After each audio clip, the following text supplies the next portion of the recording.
Diba guys, kunwari naglalakad kayo, tapos meron kayong nakasalubong na parang siga. Uy, anong problema mo par? O ganyanin ka, di ba? Ang una mo talaga dapat na reaksyon niyan is parang iakyat mo yung kamay mo, ganyan agad. Tandaan nyo, ito yung pinaka-defensive stance talaga pag yung nag-street fight kayo, ganyan.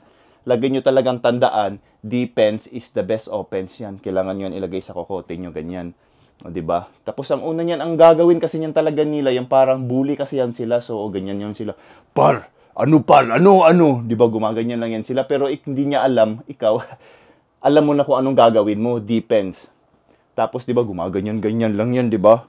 Doon na, that is the right time to strike. Ganyanin mo kagad, oh.